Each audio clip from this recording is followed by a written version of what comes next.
morning, good afternoon, good evening, good night, wherever you are in the world. This is Brunch Boxing. I'm your host, Matt. A late abbreviated edition of Brunch Boxing. There's so much going on in the boxing world. We couldn't leave you without a dope show to step to. So we had to get one in for you guys because we got a lot to talk about. Joining me right now, we have the host of Brunch Boxing, the host with the most, the master of the walk and talk, the master of the sit and spit, the John Madden of boxing. Looks like he's ready to go a few rounds. He got the wild card shirt on. EzRaw boxing himself. What's going on, Ezra? You know what I realized I look like right now with my hair and my beard? The guy that helps Tim Allen in Tool Time. Oh, I look, Al, huh? Al. Yeah, I look like Al. I need a haircut. Man, I need a haircut. I need to shave this beard too. I look exactly like Al.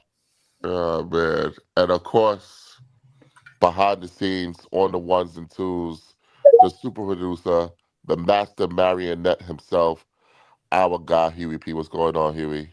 Doing good, doing good. We got a short show, a little late start, but it's still going to be good. I'm a little disappointed we didn't have a lot of boxing this week, but I guess we'll talk about football.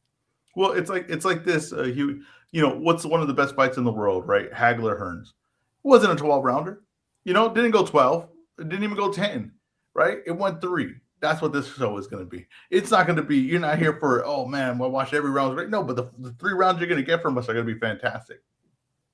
Yeah, this is gonna be the Hagler Hearns of podcasting. It's gonna be a great, great show. But we're here for a good time, not a long time today. That's basically how it's going to be. And Matt, do we have the do you want COO to address today? do you want to address the comment to start? It leads into our first topic pretty well. Well, listen, I think those who see the show title see the show title. It's called Law and Disorder because, in the words of the great rapper Noriega, niggas on the run eating. And right now, Tank is on the run eating. We got to start with Tank. Talk about it, Huey. All right. So Gervonta Tank Davis this week had an arrest warrant issued. Currently, still not apprehended. He was also stripped of his WBA title. So, Matt, I'm going to let you go into the entire situation. You spoke on this a few months ago. Tell us what you know. Well, obviously, we know that he had a lawsuit filed against him for an incident in October where he was accused of going into the club where his former girlfriend worked, grabbing her by her neck, allegedly assaulted her, threatening her, dragging her around the club. Now, interestingly enough, it was a civil suit. There were no criminal charges filed. But after reviewing surveillance footage and getting corroborated statements from the alleged victim, Miami Gardens police decided to charge Tank Davis with assault and kidnapping and all this other stuff. Now, the problem is for Tank. Tank has not turned himself in. Tank is still currently a fugitive, and his whereabouts are unknown, which is crazy if you think about it. One of the most famous boxers in the world, somebody knows where he's at. He needs to turn himself in. Now, in looking at his past legal cases and things of that nature, I got to be honest with you. It looks like Tank is going to jail this time. It looks like he's going to jail this time. He's going to have to sit down for a little bit. I believe that is why he was stripped of his WBA title. I think behind the scenes, the powers that be know that he's going to have to sit down a little bit. And I also think, and I told you guys this before when we were talking about the PBC schedule, I did say Tank is not penciled in on the PBC schedule. I believe that maybe they knew something was coming and maybe they know that he's going to have to sit down. So we may not even see Tank Davis in the ring this year. You know, uh, is that surprising to me? No. And there's no nothing to be said for Tank as far as like excuse or anything like that. It seems like Tank is just it, it, uh it seems like Tank's life's in a mess, and it seems like he's dangerous in my personal opinion. And I think that everything that he has coming to him is deserved at this point. As far as the boxing side of it, we've been talking about this since last year, maybe even a little bit before that. He's not a star you can count on. He's not a guy that you could build around. And sometimes the crown is too heavy for the head, right? Heavy lies the crown, right? Um, and some guys just aren't built to be the face of boxing. They're not built to. They can't get the other. It takes both parts to get both parts in order, right? To really do that, right? If you see guys like that, like takes a extreme amount of focus to be the top guy. It's hard to be the face of boxing. It's hard to have that pressure on you 24/7. It's hard to that and to keep everything in order, right? When you do that, and you just can't seem to get that right. I don't feel bad for Tank at all. I don't know anything like that. Like I said, I don't have no excuse for him. I don't nothing. I think that whatever he gets, he gets. That's honestly it. Just a horrible, constantly horrible stories and situations coming out of it. But yeah, I'm like I said, I don't expect to see Tank in the ring this year. Um, we might not see Tank for a while.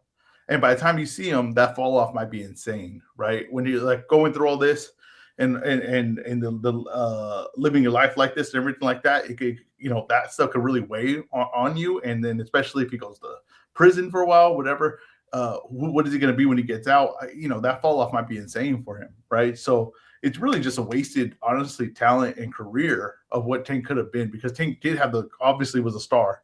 Obviously, Tank had the ability. Now we can say what that ability was at what versus certain guys, but his ability was good. He had great. He had great speed, great power, great timing, and very good skills. And it just seems to me like it's never going to be fully. It's never going to be fully. We're never fully going to see it in the ring. We're never going to see what his full potential could have been, and that's what happens. That's like the thing with boxing. That's the parts that we don't see outside the ring is not the parts we're considering of like how tough it is to actually do this. Yeah. Now, one thing I do want to say, I did hear you say everything that Tank has happened to him is deserved, and you're right about that. But does not mean that we can't hope for a better outcome for him. Just on a personal level, you got to hope that he gets his mind together and gets the help that he needs. Because listen, this is only going to go one way. This is only going to go one way. When it comes to situations of domestic abuse, it almost always ends in tragedy. Okay, so we don't want it to go there. So I'm hoping that I'm hoping that he gets the help he needs, get back on track, and then we can talk boxing. Yeah, but when you say that, right, I would if I were to say that I would mean I hope he gets the help he needs so that everyone else is safe. So I don't hope that for Tank. I hope he gets this up. I don't really give a damn about Tank. I'll be honest with you. I don't really give a damn about Tank. Whatever happens to him, I like I said, all his actions show me who he is. As far as I hope he gets the help he needs, everything like that. That's for me. The only reason I would say that is so everyone else is safe, because that just seems like he's Yeah, dangerous yeah, to other people. yeah. And you know what? When you're dangerous to other people, sometimes you become a danger to yourself too. And this is, I wouldn't even call it a cautionary tale because he shouldn't be a cautionary tale. Like this guy had everything set up for him to be the guy, to be the man, to earn tens of millions of dollars, like riches beyond his wildest dreams, and be able to have generational wealth and be the face of a company, to be the face of a sport, and just just can't get right. There's no other way to put it. You just can't get right, man. This is just an unfortunate situation, and although they're not victims in this, I do feel bad for PBC and the people that work behind the scenes that were relying on this guy, because he was made the face of the company. He was made the guy, the bell cow, So that could have been a Boots Ennis and David Benavidez and a whole cast of characters, but they chose Tank, and now it's like, damn, where do they go from here? Now, obviously, the schedule, like I said before, is penciled in without Tank. They weren't counting on Tank this year, and if he would have showed up, that's gravy. They'll make accommodations for him, but now they got to roll something out. They have to roll out the schedule. They have to roll out the schedule soon. I'm hearing that they could be announcing something as early as next week, Tuesday, for their March event. They got to get something rolling soon because, the calendar's a little bit bare without PBC. Now, let me ask you a question. You said that you don't think we'll see Tank in the ring this year. I agree, we may not see him this year. But if Tank were allowed to fight while this case is going on, would you put him on? No, no, I wouldn't. Like, but here's the thing, though. That's easy for me to say. My whole business isn't based on it, right? My family doesn't eat based off of that. So me, from the position I'm in, luckily, right, I don't have to depend on it, so I can say that easily. Maybe that's harder to say when you're running a business, and Yeah, the yeah. One thing revenue. about you don't like other people making money. We know that. We won't get into that on the air, but you don't like other people making money. That's a conversation to be had another day, my friend. But yeah, like I said, the whole your whole business is based on it. People eating is based on it. People's families eating. People putting their kids through college. All those things is based on it. It's a much tougher position to be in. But I really, at some points, right? You gotta say no. I can't touch this, right? Jake Paul made that decision. Okay, like and now that we see that this is actually uh, going to turn into something bigger. Jake Paul was right to pull out of that, and that did cost that look at Jake Paul got knocked out, got his chin broke, had to fight Anthony Joshua because he needed to replace that opponent, right? But he had to make that decision. He had to make that decision. That was the right decision to do, not to go through with it. Um, I think the PPC has to make the same decision, and I know as tough as that may be, and like I said, it's easy to say. Very fortunate position for me to say. My money don't depend on it, but I think that if you were, I think if you weren't dependent on it in any financial way, everyone would say no. But it's just because when money gets involved, it becomes a much tougher question. Yeah, I'm gonna be honest with you. I would, I would, because here's the thing: whether he fights this year or next year or the year after, if he ever fights again, they're gonna bring this up regardless. They're gonna Yeah, bring I this mean, up regardless. So I think if you're PBC, you can't care about the optics at this point. Just roll them out, get them out there, make your money, finish out the contract, and move on with your life. I think you can't worry about the but optics. here's the thing, though. You say finish out the contract. Now, are you saying that they're kind of obligated to do it, or are you saying that you would cash in on what you have there to do it? Well, I think they're obligated to do it. Okay, so Legally that's right. obligated. That's where I disagree, right? I mean, I don't know the contract, so that would be into something that we really don't know about. But I'm sure This is there's some not. This clause is that not. says that, No, hey, no. This is not the NFL or NBA where they have we don't know that. some. But that's the thing. I don't know that, right? Bro, Just as far bro. as like, okay, here's the thing, and we're going to get into this, of course, with Virgil, right? There's certain of phrases in terms of putting in the contracts that Uh huh. allow a way out under stuff like this. So I don't know what's there or not, but I really don't feel that they are obligated right now. I feel like there's probably most likely an opportunity for them to say, no, we're not going to do this right now. It's not, not good for our company to have that image. I'm pretty sure they could do that, but like I said, I'm not looking at the contract. All Well, I'm saying, though, if you're saying, if I'm dumb, I do it anyway. well, okay, but here's the thing: if you're saying they're obligated to do it, then of course, right, you have to do it. No choice to get around it. But I'm saying if they're not obligated to do it, and it's just strictly for financial gain, I don't think it looks great. But like I said, that's coming from a position of where it doesn't affect me in financially. It's not a financial decision, so Let it's me easy let for me me ask to you a say. question. Do you think we have seen the last of Tank Davis in the boxing ring? No, but I think we've seen the last of him in the boxing ring for maybe a year and a half. So if we haven't seen the last of him in the boxing ring, this is gonna come up regardless. You might as well get it out the way Yeah, but if the judge allows it, because Yeah, he's but probably going to have a lot of restrictions set. here's the thing though, right? And maybe they don't care about this. I don't know. I don't know what they're thinking on that end. The image of it doesn't look great. And just because I said you'll see Tank in the boxing ring, don't necessarily mean I think you'll see Tank in the boxing ring with PBC. Oh, no. It'll be with PBC. I don't. We'll see. I'm pretty sure they're not terminating his rights. Let's let it play out. Yeah, I guess so. I just think it's a stupid situation. Why would you get yourself in this situation? You know? He's not. He's not. In certain situations, he's not a smart guy, man. He's Yeah, it's reckless. He's just reckless. And I just like the thing is like we look at all these other sports, right? And they make commitments to these guys. We've seen the baseball contract and all that. And you're making a commitment, right? You're I know that you're like you're saying there's ways out of contract and stuff happens. But when you pay that amount of money, that person turns into a business. It's just so much money.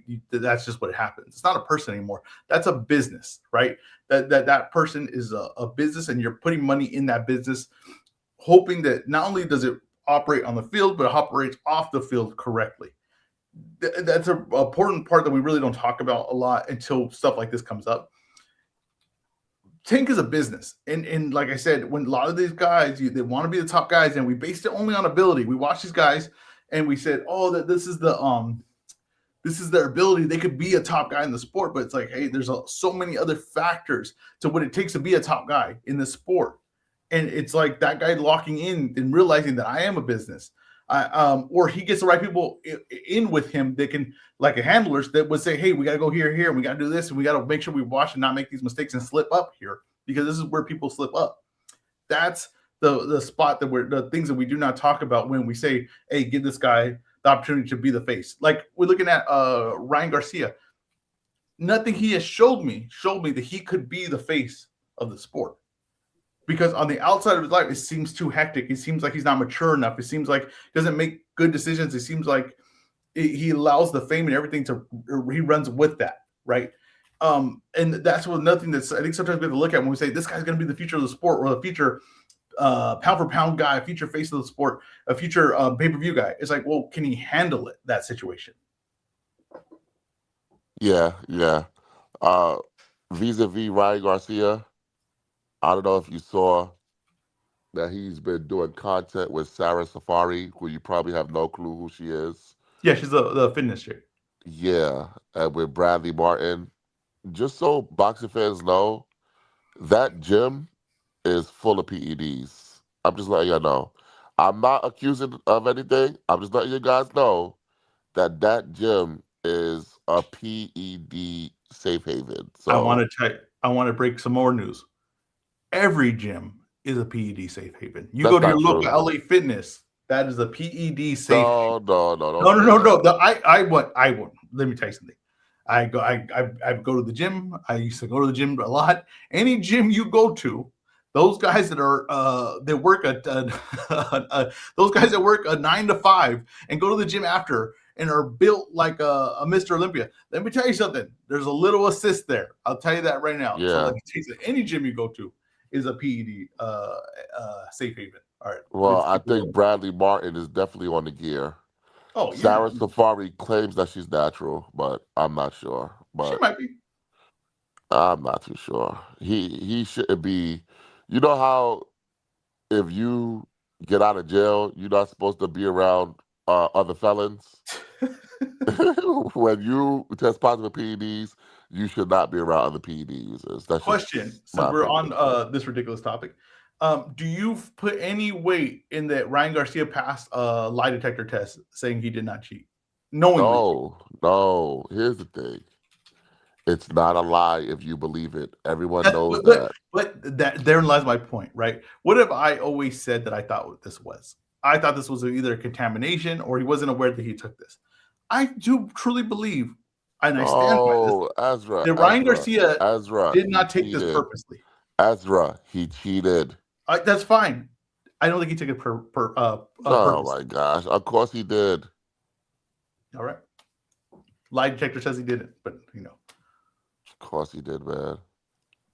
All right, Jesus. Do either of you have any final thoughts on Tank's situation? No, listen, boxing is in a lack of stars. There's not a lot of potential stars in the sport. Stars could come out of nowhere, though. We really, you get a replacement. This guy sets a world on fire. People catch attention. Boxing will be as big as the stars that it has. That's just the way the business is based. It is big as the stars. You could try to do a league. You could try to do a certain promotion, whatever. It will only be as big as the stars that it has. And Tank losing Tank as a star is a big blow to boxing. There's no doubt about that. As a whole, it's a big blow to boxing. Losing the potential fights you could have had with Tank was a big blow to boxing. Even losing Jake Paul in Tank was a blow to boxing. It's just the sad truth, but the truth of it. Um, the sport is, in a shaky spot at best right now. Losing Tank is not a positive. So I know people, all these things we're gonna say, and like I said, he's not a good person. I'm with you on that. On all these things, but look, just thinking of the boxing end of it, losing the star power of Tank in the sport is not a plus for boxing right now. Yeah, yeah, it's obviously not. I know that most don't like Tank as a person, and rightfully so, because the things that he's been accused of and seen doing are things that are egregious and indefensible. So I understand that aspect. But like you said, losing his star power is a bad thing for the sport of boxing. But he put himself in a situation. He put boxing in a situation. If he don't care, why should anybody else care? With that being said, let's move on, Huey. All right, on to the next. Keeping with the show title, we saw Vergil Ortiz suing Golden Boy to get out of his contract. Ezra, we were talking about this a bit pre-show. It seemed like you had some thoughts on it, so I want to go to you first. I had like my brother called me and he was like, "Well, who's in the right here? Who's in the wrong here, or whatever?" And it would, like, I think when it comes to like business and stuff like this, there's two different point of views of it. I'm not sure every time there's someone right and wrong. It's just two different sides to see two different things. Right now, Golden Boy, no one has truly, no network or nothing has truly bought into Golden Boy, and it's kind of strange because they seem to have some of the bigger names in the sport. They seem to put on a lot of entertaining fights. If you watched the fight last night, which was a late replacement, it was a fun card. Like, it was an entertaining card. You rarely leave a Golden Boy card not being entertained, and you just feel like if they could get more eyeballs on it, they really have something here. They have the right combination. They understand really they understand like the Mexican demographic for building those fighters, building their names. They understand that. They understand box at the highest level because De La Hoya was at the highest level. He promoted fights at the highest level. They understand the whole business of it, but they don't really have a network. And right now, it appears that they are done with the zone and they're trying to find out another deal. While at the same time, trying to work out a deal with Vergil Ortiz to fight Boots. Now, Vergil, I think, has made it perfectly clear he wants to fight Boots. There's no one that I don't think could say, "Hey, this guy really doesn't want to fight Boots." No, I think he really does want to fight Boots. Now, on Vergil's side of the deal, he says, "Let's get this deal done." Now, he might think this fight is worth some amount of money that it might not be worth, right? And he feels like, "Hey, it's a tough challenge. Should be two big names fighting each other." Whether the public sees it that way, that maybe that's the discussion to be had. But he sees it as like, "Hey, there's no reason this fight shouldn't get done." That seems like his manager is kind of working their way around Golden Boy to negotiate to get the terms that they want and or look at the deal what they have and say, "Hey, this so that why can't we execute this?" And he might be thinking that, "Hey, Golden Boy, who doesn't have a TV deal, is kind of holding me hostage by not wanting to use one of their names so they could work out a deal somewhere else. They don't want to lose a name here, and they'll use that as a negotiation to go negotiate with somebody else." So he feels like, "Hey, maybe they're looking out for my best interest. Maybe they're looking out for Golden Boy's best interest." Problem is, though, is you have a promotional deal, and that promotional deal says you fight the fights that they offer. They have to offer you a certain amount of fights for a certain minimum, depending on what the fight is and what the bout is, and if it's pay-per-view. So if they offer those, and they're capable of offering those, then that's the deal he signed. But if he says, "Well, they don't have a TV network, so they can't really offer me a fight. They're not offering me a fight right now. They don't have there's no way for them to do that." And I don't know, he claims this, I haven't seen, but he claims that there's a clause if they don't have a TV deal, they're down in the zone or whatever, that he could get out of his contract. It'd be null and void basically at that point. So it's just two different point of views. Golden Boy says, "Hey, I think we get you the best deal for this fight, but we also have other offers for you for other fights, and maybe they make you more money or make you as much money, and maybe they're less of a threat to you, right?" Also, though, while Golden Boy, like I said, has that, they also have weighing over them that they need a network deal. And similar to, kind of similar, there may be some differences, but like the Canelo deal, right? Was Golden Boy looking out for Canelo when they made that deal, or were they looking out for Golden Boy? Was Golden, and the same thing with Ryan. Ryan wanted to fight Tank. Ryan felt that they were stopping him from fighting Tank because there wasn't 100% under Golden Boy or wasn't within the terms of that. Well, Ryan got his way. Golden Boy went with that way. Golden Boy did lose the Canelo situation to DAZN, where they lost the Canelo situation where he left, and then Canelo kind of signed a deal, Matchroom and DAZN. So we'll see how this one goes, but I don't really see like, oh, there's a good side or bad side to it. I just see two different point of views on, and two different things on like, is this best for me or is this best for the business? What do you think, Matt? Well, what I really think is Oscar De La Hoya is being set up. Okay.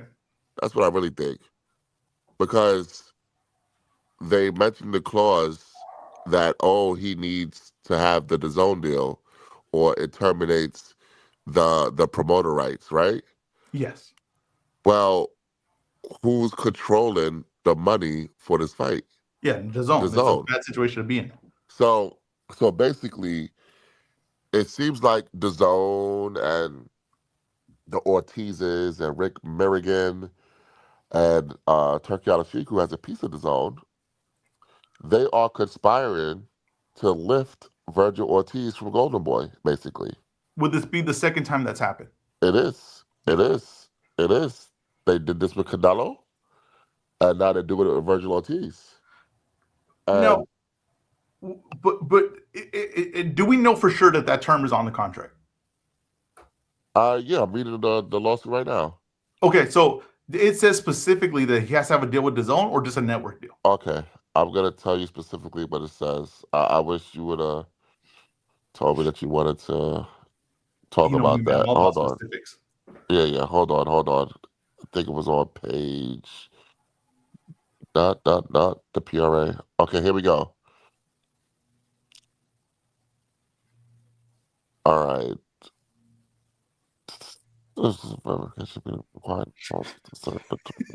Read along with Matt. This is great.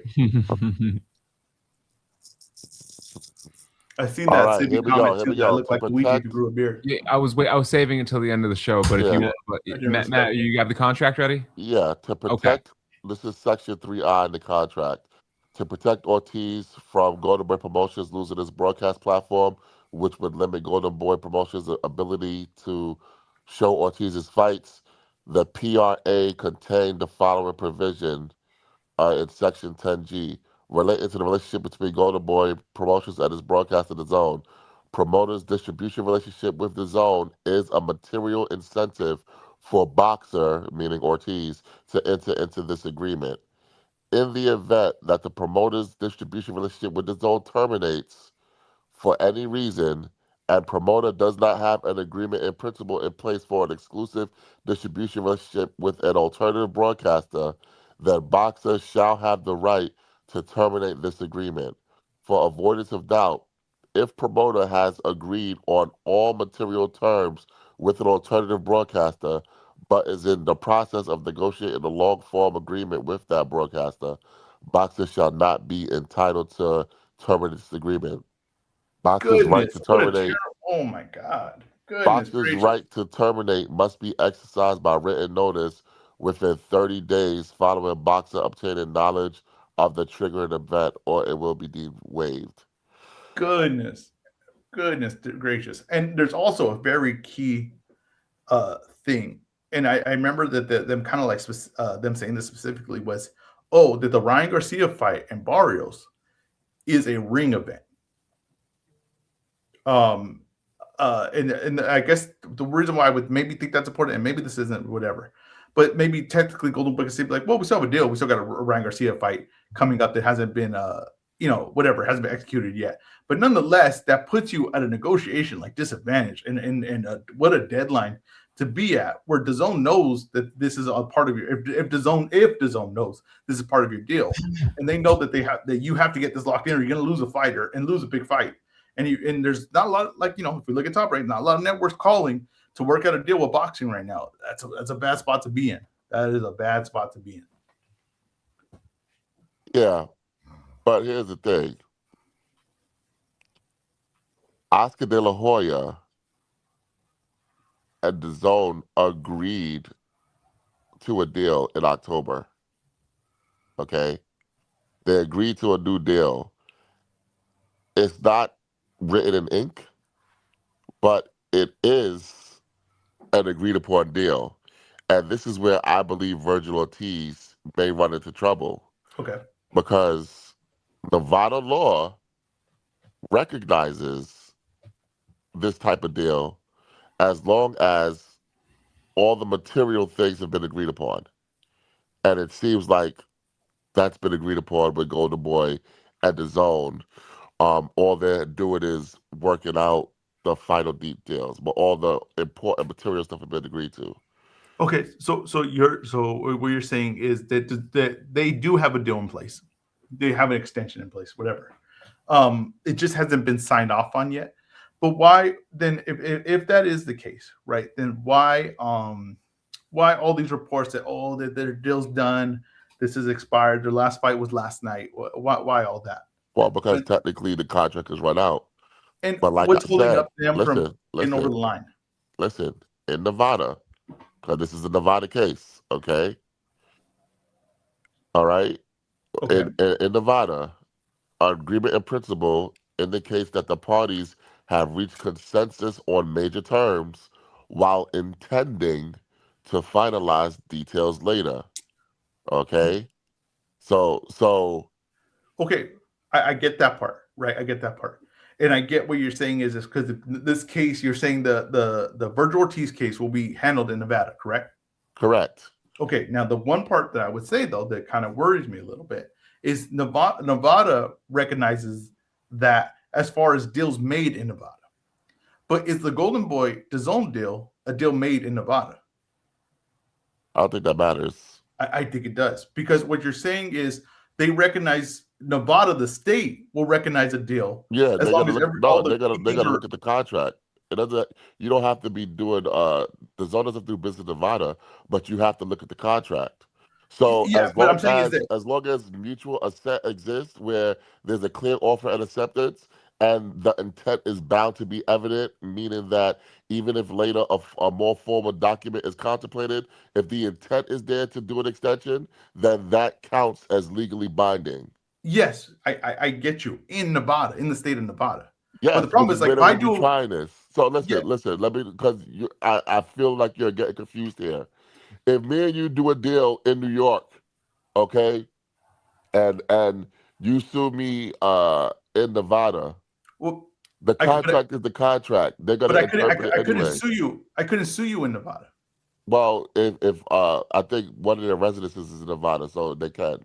Yeah, but that's the thing is right. Like per the contract, because like okay, let's say if I get a contract, right? Let's say someone sends me a contract for one of the jobs we do, right?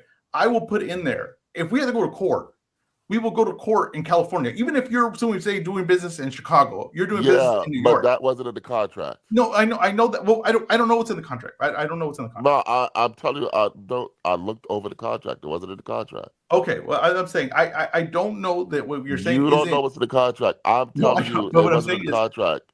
I don't know what you're saying is recognized would be recognized in Nevada. That's what I'm saying. I think if a business It deal will happens in be. Nevada, It will they'll be. say, "Hey, you guys agreed on everything. We have some form of an agreement. We have some backing up that says it's a form of agreement. Maybe not signed, but that we'll acknowledge that."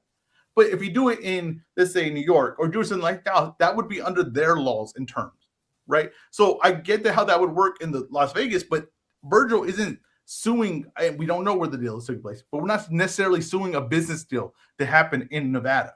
We're suing a business deal that who knows where it happened, right? Who knows what Listen, the Virgil agreeing Ortiz, party. hold on. Virgil Ortiz is a citizen of the state of Texas. I get you. Golden Boy Promotions is a limited liability company in Delaware. Okay, so not they're not Okay, Vegas either. but their members are citizens of the state of Nevada. That's what I'm trying to That tell doesn't work you. that way. That doesn't work that way. That Well, doesn't work. then you need to tell Virgil Ortiz that. Yeah, I think they're wrong on this. If that's what they're is that what they're banking on? Well, no. Well, no. That's where Virgil Ortiz would be right then, because you're saying, well, they do have a deal in place, right? But Virgil Ortiz is saying, well, there's no contract signed. There is no It deal in place. doesn't matter. You're suing in Nevada. Nevada laws applies. The court has personal jurisdiction over the defendant and venue is proper in the District of Nevada because Golden Boy Promotions is a citizen of Nevada and because Golden Boy Promotions We're has gonna. substantial contacts with Nevada, including regularly promoting boxing Yeah, events in Las Vegas and holding a promoter's license issued by the Nevada State Athletic I Commission. get you. So everything related to this case, including the contract, is going to be applied with Nevada law. You understand that? No, that's not the way that works. I don't believe. But whatever. We're going back and forth to something. I think it's very important. Where do the jurisdictions of their contract, as far as the negotiations from the business point, from Golden Boy to the zone, where that is considered? What law does that fall under? What jurisdiction does that fall under? Because, like I said, if I do a contract, if I live in California, but I'm doing a job in Texas, right? And the contract is written up in Texas for a business in Texas, I have to follow the laws of that where that is written, where that contract is. That's the business where I'm doing there.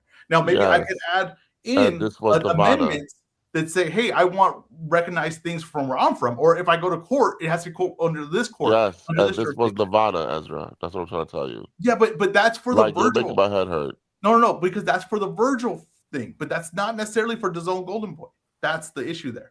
But like I said, we're going back and forth. We'll see how that plays out.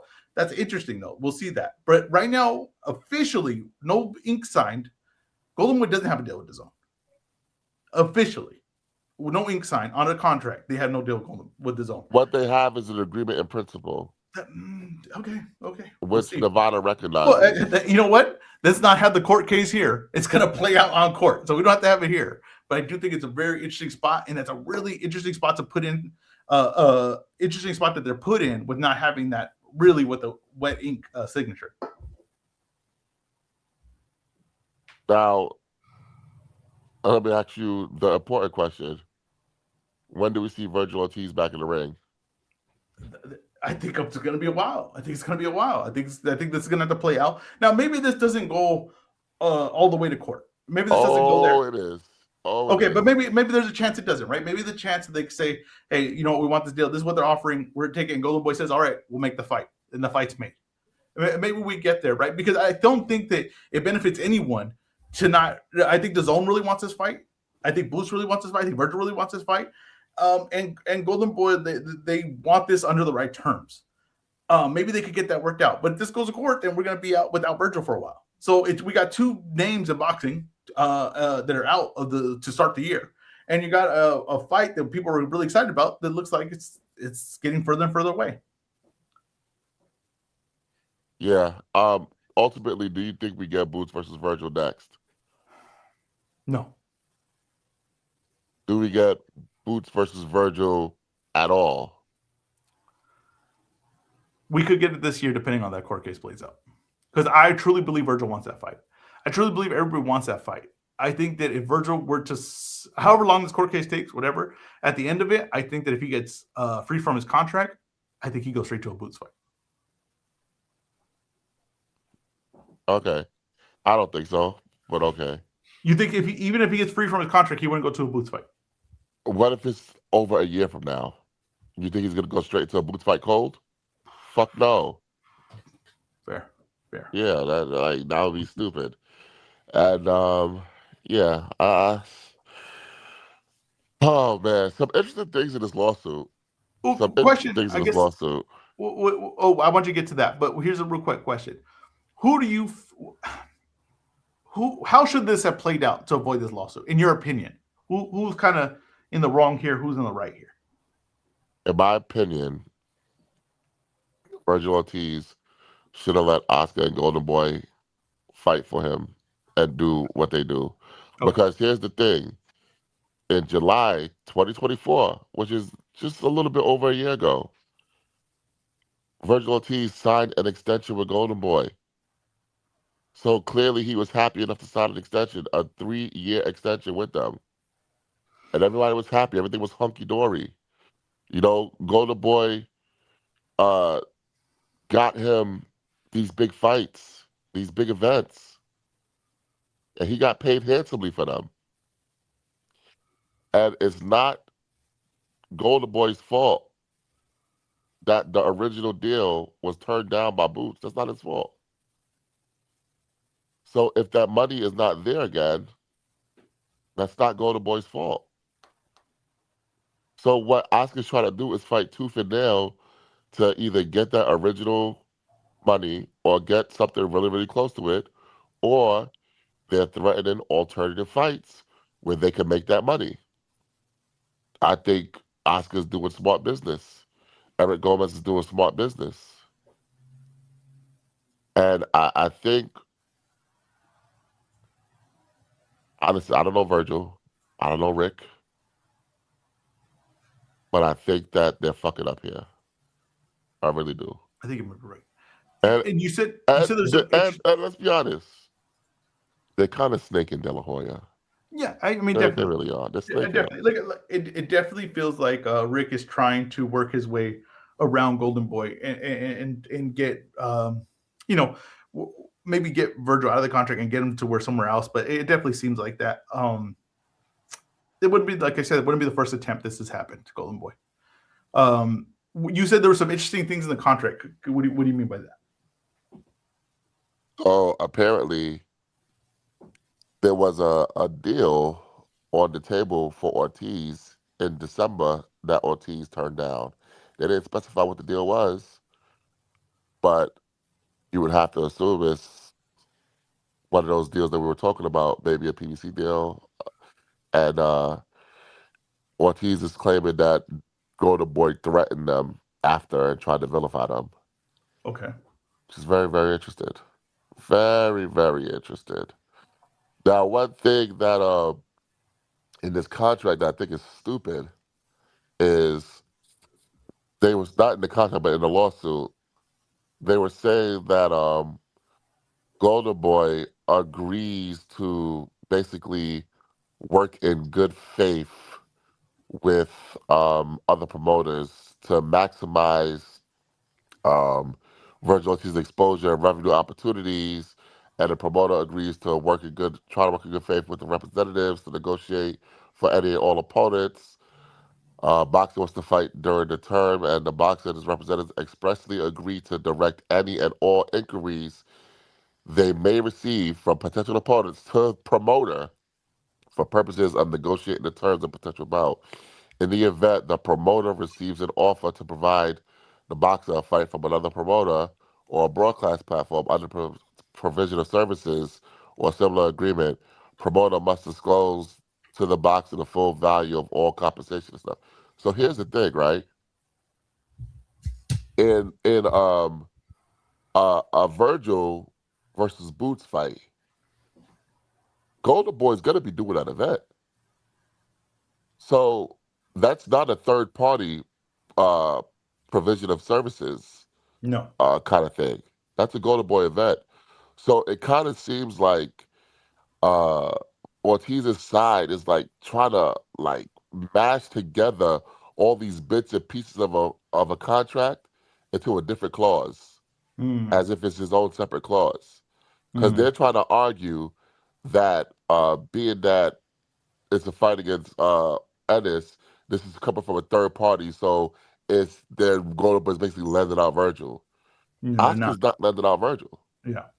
Oscar's doing this fight, and they say that Oscar's not playing nice because he disparaged Dana White at Turkey Al Sheikh's venture, and that Turkey doesn't want to work with Oscar anymore. But then Oscar De La Hoya Makes is Ryan doing the ring event, Yeah. so you kind of fucked up there. Yeah. If you think that that Turkey doesn't want to work with Oscar no more because Oscar is doing the ring event. He's doing the ring event. So now you Yeah. can't say that Turkey doesn't want to do business with him because Turkey is clearly doing business with him. So they kind of screwed up there. Yeah. Yeah. Yeah. I agree with that. I agree with that 100%. But you know what? It's a shame. It really is a shame because Oscar's getting screwed here. I know you're not an Oscar guy. I know you hate De La Hoya for some strange reason, but he's really getting screwed here, man. And I know people are just waiting and Not that, dying hey, to get their hands on Virgil Ortiz. Hey, Matt, it's not that strange of a reason. I'll tell you that right now. Yeah. That strange of a reason. I will say this. Yeah, like I think that the Virgil and them should have kind of trusted Golden Boy to make the right decision here. I think that, like I said, they used the fact that they didn't have a deal to get into Virgil's head, Virgil's dad's head. That hey, they ain't looking out for you; they're looking out for them. We could get this deal done. I think they were talking to the other side, and I don't think that's ever really a good idea. You hire these people because you trust them to work out a good deal for you. If you start talking to the other side, they're going to start telling you that these people are not working in good faith. They're not, this deal should have been done by now, and all these things. And you've got to trust who you signed with. Like you said, Matt, they just signed with them. They trust them at that point. Then you got to trust them all the way through. Rick has a certain job to do for you, but I think that what they allowed is to get in between all these other things. And I think that that's going to get in the way of this fight. Yeah. Yeah. So you don't think there's any chance that you think this is going to court for sure? Yeah. I don't think they're going to settle. Okay. Why would Golden Boy settle? Well, I mean, if Golden Boy settles, they lose their fighter. Why would Golden Boy settle? Well, I guess, is there a chance that they could just say, okay, we'll get the fight made. We'll get the terms, whatever terms we get the fight made. We keep our contract. We just keep going from there. Is there? We're past that point. We're past that point because, like I said, I think Oscar's being set up, and Oscar knows he's being set up. Yeah. So they're gonna claim, oh well, we can offer more money for this. Just get rid of Oscar. We'll give you more money. Okay, but can we say this then? Okay, if Oscar's being set up, right, and we've seen this happen before, but isn't Golden Boy in like the absolute worst position then? I mean, if they are setting them up, and let's say that Ryan really is a free agent after his next fight, and let's say that Vergil somehow gets out of this deal, right? And let's just say DAZN says we don't want to deal with you, we don't have a contract with you. Is Golden Boy like in the absolute worst position then? No, because here's the thing: in order for DAZN to back out of the contract, they would have to basically admit that they were acting in bad faith, which would then put them liable for this Ortiz situation. But here's the thing, because Golden Boy would have been looking for alternative broadcasters in the meantime. Well, I mean, if you got it, bro, they would have been looking for. They thought they had a deal in October. Yeah, but that's what I'm saying. No. Listen, what I'm saying. They thought Golden Boy thought they had to deal with DAZN in October. If they find out that DAZN was acting in bad faith, they would sue the fuck out of DAZN. Yeah, but here's the problem, though. It's really hard to prove bad faith. It's not hard to prove. It is. No. Because if DAZN runs interference and then all of a sudden pulls their offer and they lose Ortiz because of it, that it's obvious that they were acting in bad faith. No, but it's not necessarily, because so you have a deal in place. We have a deal in principle. What you're saying they have, right? I'm not sure. You're saying that they have an agreement in principle. Okay, that agreement in principle, right?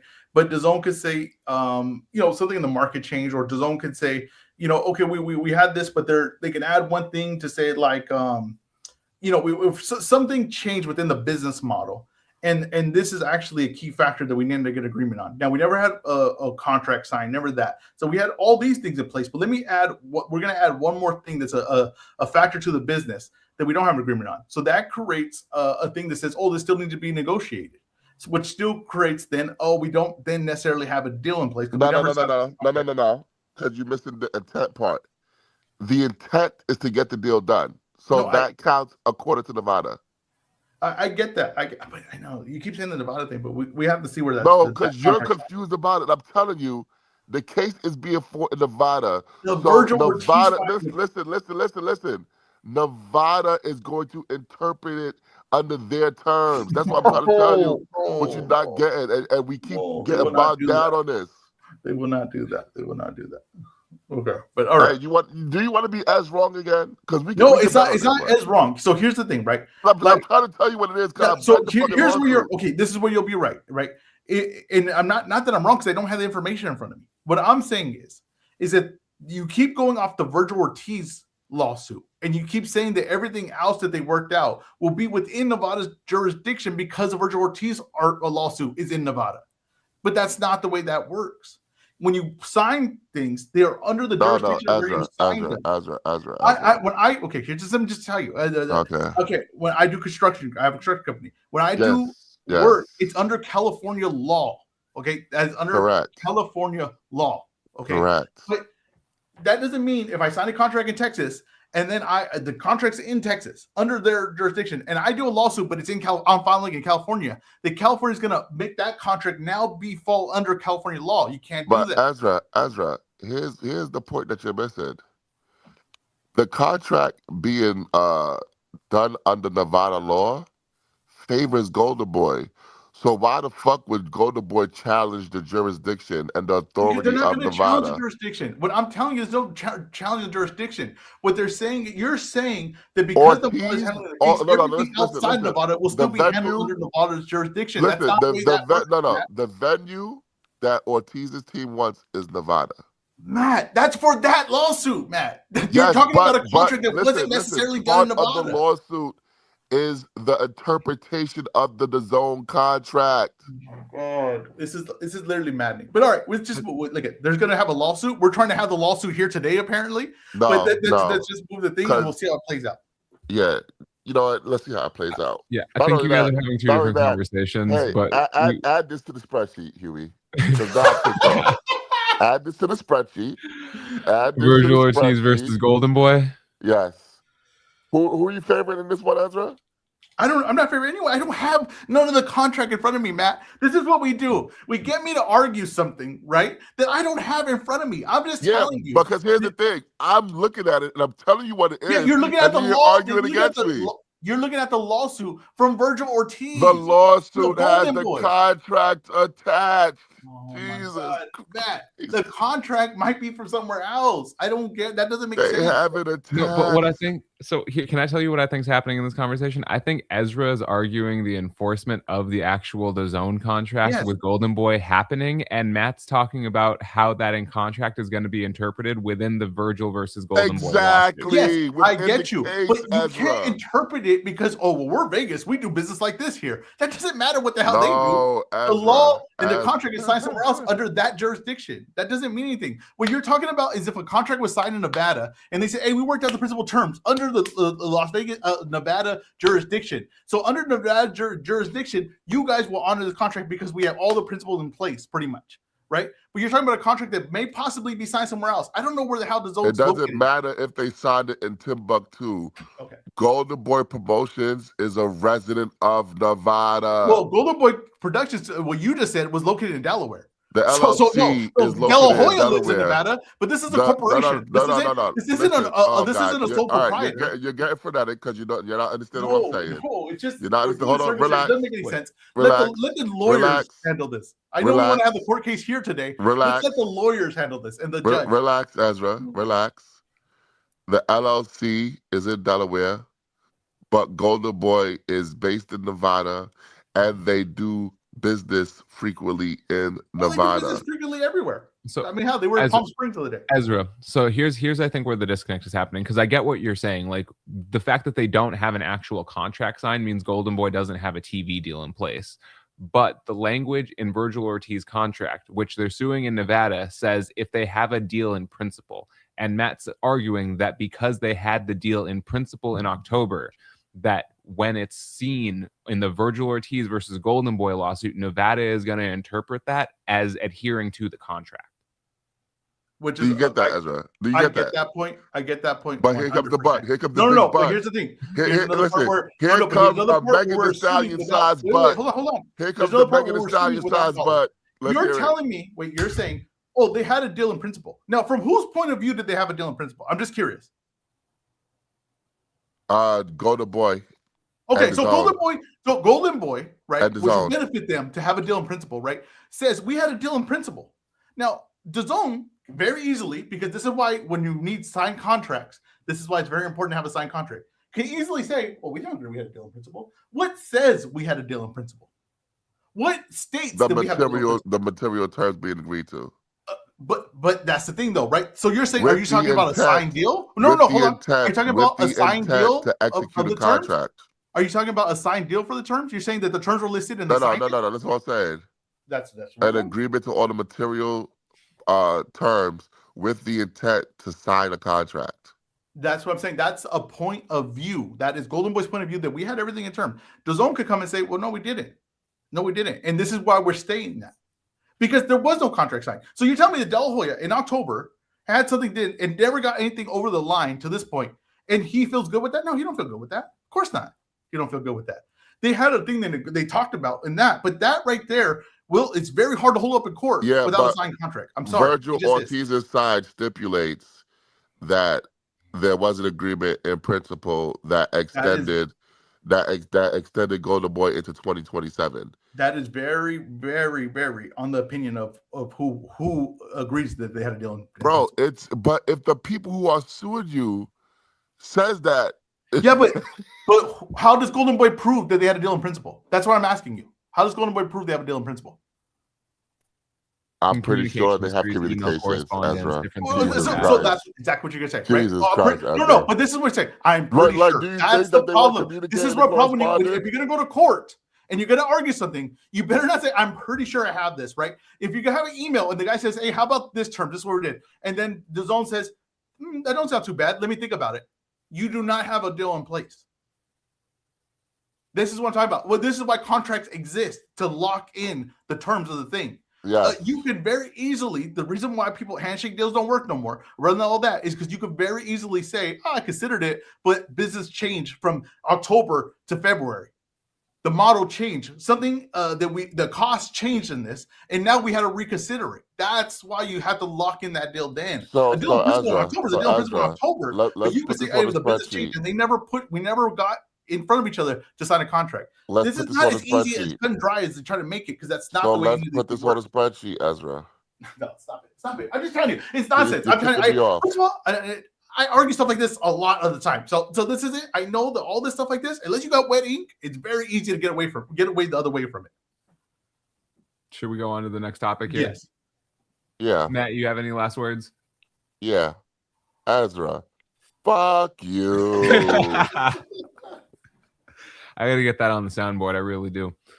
All right. So next up, we see Canelo Alvarez news returning Mexican Independence Day weekend in September in Saudi Arabia. Matt, why the location? Because they're stupid. Because they're stupid. They're stupid people. Stupid people doing stupid things, stupid business. Did we not learn from the massacre that was Cinco de Mayo weekend in Saudi Arabia? Did we not learn from that crap? Okay? Mexico is not traveling to Saudi Arabia to see Canelo. I'm sorry, and they shouldn't have to. Canelo needs to do the Mexican holiday in Las Vegas or California or New York or Mexico itself. What are we doing here? What are we doing here? And you know what really ticks me off? I know that they're probably going to do this at like 6 a.m. in Saudi so that they can interfere with prime time, pay-per-view wise in the United States. It's just so stupid, man. It's so stupid. He should not be fighting in Saudi. His fans should have a chance to come see him. And they do not really have a chance to come see him in Saudi Arabia, man. And he said he wasn't coming back. Now all of a sudden he's coming back. I guess, Canelo, because he lost to Crawford in the worst loss in the history of boxing, he does not have any type of leverage. And now he's being basically he's the like the circus bear. They just wheeling him out. Here, get on this fucking tricycle, circus bear, and roll around with that stupid little hat on. That's Canelo right now. He's the circus bear on the tricycle with the stupid little hat, entertaining people. I think this is Canelo's this is Elvis' residency at Las Vegas. This is what happens when musicians don't really have anything much more to offer besides their past resume. They do a residency in Las Vegas. His residency is in Saudi Arabia. He will be fighting there. They will, like you said, Matt, they will wheel him out, the bear, and he will do his little tricks. People will go, ooh and ah, are we going to go see Canelo this weekend? That's what we're going to do. And I think that will he face one of these legit opponents at 168? I don't expect an Mbili, right? I don't expect that. Maybe I'm a fan of Shiraz. I think that maybe they see something in Shiraz that they say, hey, maybe we can take advantage of that. So I wouldn't be surprised if it's Shiraz. I think that might not go the way you think it's going to go, because I think Shiraz is actually pretty tough. And 168 might be Chris Eubank, right, Junior. I can see that. I can see that. That seems like a fight that the Turkey would love, because the one thing you have to realize is that Turkey makes fights that he likes or that he thinks might be interesting. Turkey doesn't usually try to make fights that doesn't necessarily make fights that like fans are calling for. He makes fights that he finds interesting or that he thinks will grab attention, and it's going off of his taste. Canelo is completely lost all leverage. When he signed that deal, um, and he took the fight and everything like that, he had the big fight with Crawford. I said that would be his last big fight. That was his last big event. That is what it is now, and I think you're going to see Canelo fight in Saudi because I'm not sure what way he goes at 168, where it would be, you know, financially worth it for him to kind of come to the States and fight, and Now people let me would ask be you a like, I love that question. opponent. You compared Canelo to Elvis Presley. He's doing his residency part. Yes. What would have to happen to be the equivalent with Canelo of Elvis being found dead on his toilet?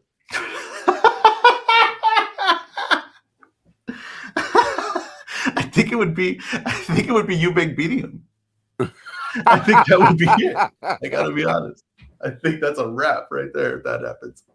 It's yeah, man. Look, this is the one thing I said we always said about Canelo. Me and you both said this. If we didn't fight Benavidez, it wouldn't age well. He would kind of go out on a not a good feeling. Yeah, From I think it's gonna forever ruin his legacy. To be I, honest with I, you. I agree with you.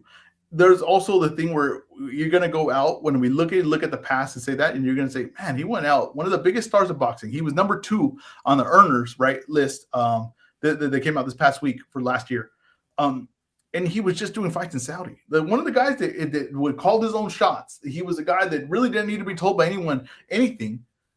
Is now putting on a smile and doing what he's told. That's the honest truth of what's happening here. And it's an interesting, it's a strange shift of power. But that's because when you're just in it for the money, and at some point you're just looking for your payday and all that. This is you lose a negotiation because there's always going to come in someone that says, "Oh, I'm willing to pay this," and you're willing to go that direction. He had the power. Canelo gave up the power.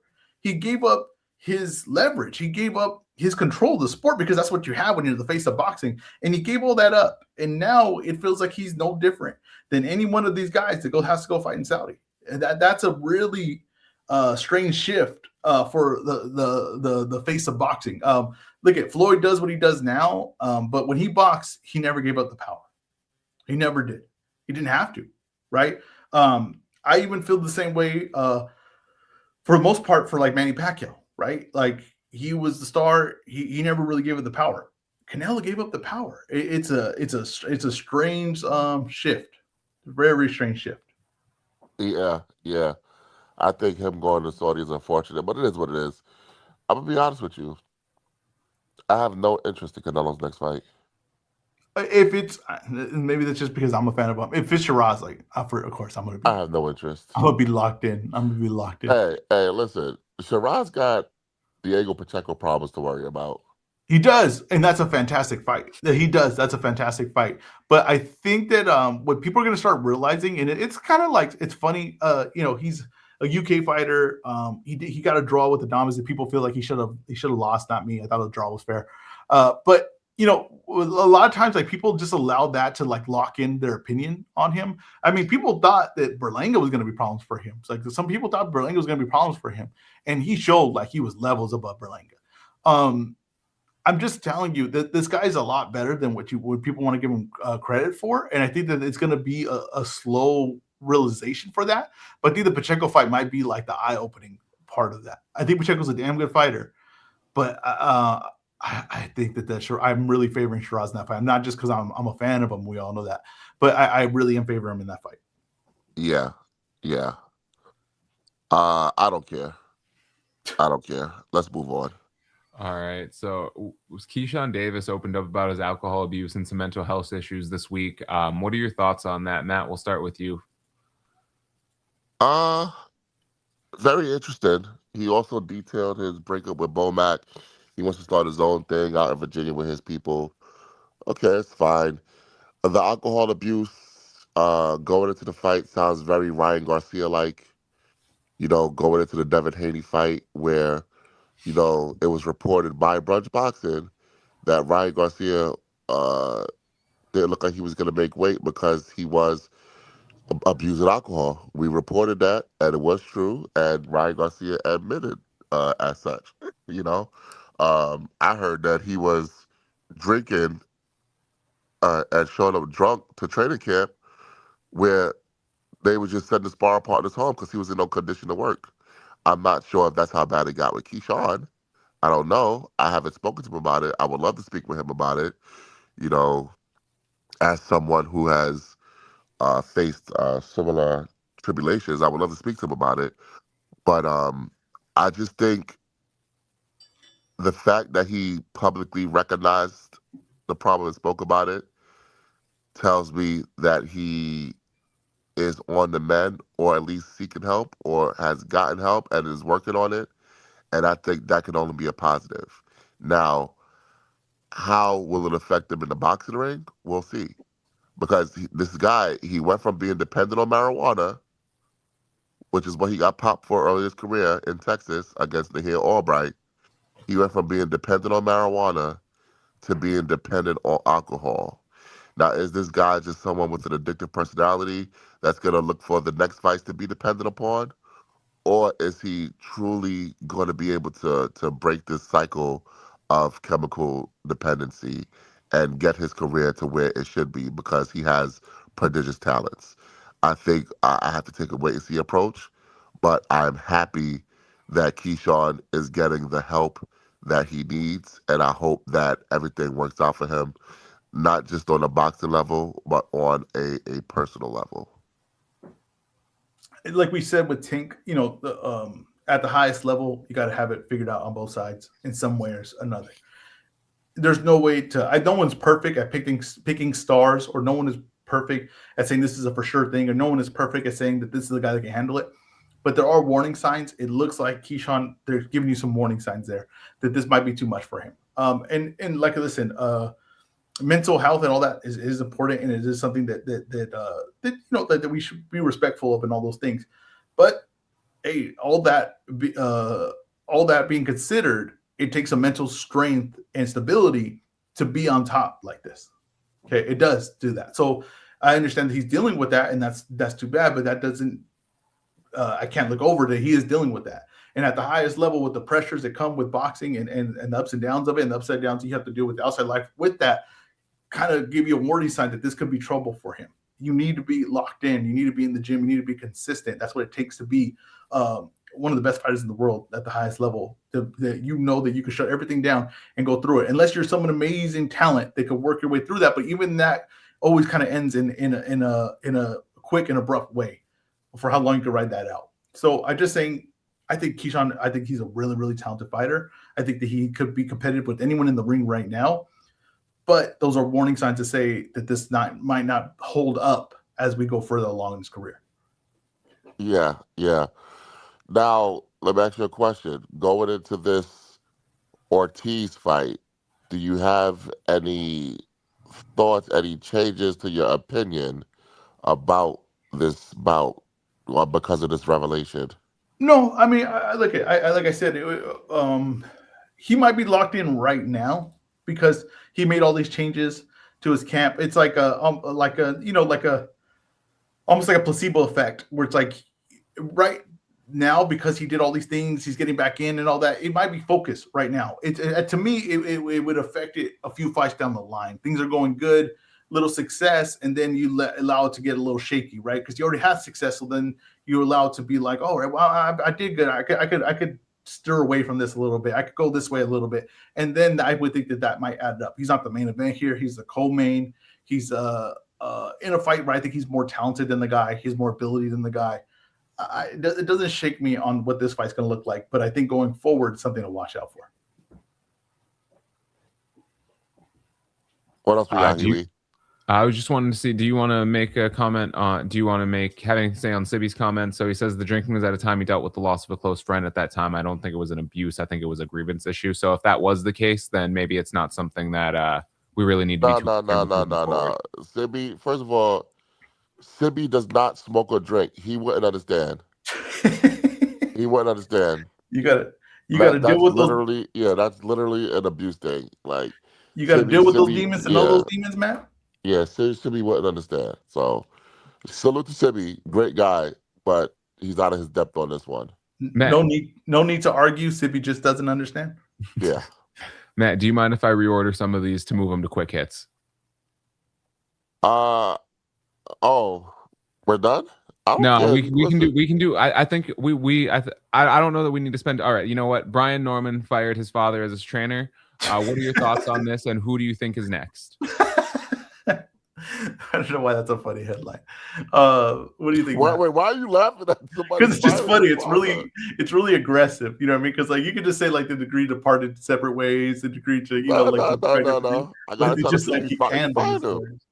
He said, hey, Dad, step to my office. Hey, what's up, son? How's the kids? Everybody's good? Hey, Dad, you're fucking fired. You're fucking fired. But why are you laughing? What is wrong with It's not. you? I'm not laughing at the situation. I'm laughing Sounds at like He's it. laughing at the delivery of the the delivery news. of it. Yeah, it's the delivery. It's the delivery. Yeah, no, I get it. So we do have Brian Norman moving on to a new trainer here. J.R. Bell, friend of the show from the Boxing Source, in the comments is saying Derek James as a That potential is new Matt. that is who it Is that did he announce Yeah, that? yeah. Stereo. Okay, I missed that then. So what do Yeah. you think about him pairing with Derek James and how that's going to be moving forward? Well, first of all, I didn't see no announcement. You saw an announcement, Ezra? Yeah, I saw a video You saw a video of them of, training together. yeah. That doesn't mean that he's going to be his. All right. Oh, okay. All right. Okay. All right. Just so we're clear, there's been no announcement, but Okay. we did see a video of them training together. Now, would he be a great potential trainer? I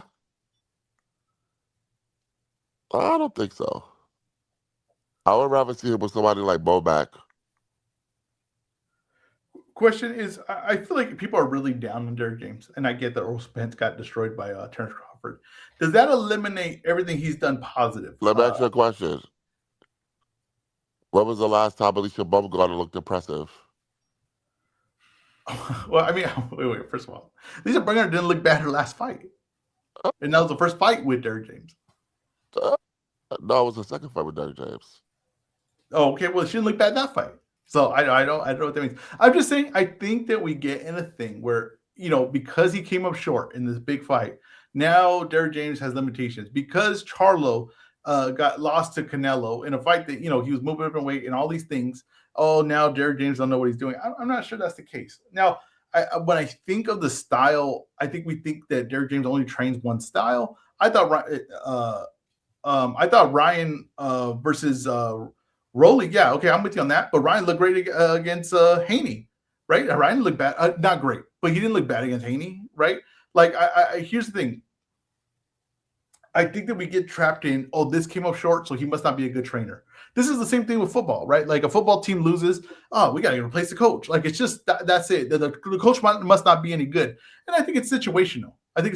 I'm not sure Derek James can adjust to Brian Norman's style. I'm not sure that. I can't say that. So I'm not sure he's an experienced trainer at the highest level. He's had world champions. He's had pound for pound guys, and right now he's a little bit coming up short. And I think right now we want to judge him negatively, the saying that he's apparently not a good enough trainer for Brian Norman. I don't think that's the case. So I'm interested to see. Like I think Norman's going with someone that he feels like has more experience or maybe can bring out of his game. Here's the one thing I'll warn Brian Norman. Just because you came up short don't mean it was your dad's fault. And just because you switch trainers don't mean you're going to improve 100 times as a fighter. Okay, so sometimes that's a placebo effect too. But if he feels like he needs that mentally, and he feels like that there's some things that are lacking in his training that Derek James, maybe could bring out, or another trainer could possibly bring out, then that's fine too. Look, you got a real short career, you have a real short window to figure out who you really are in this sport. But I just think that we get a little negative on trainers because they're having to run into a little negative spot in their career. Yeah, I have nothing more on this. I just think I hope they can mend the relationship.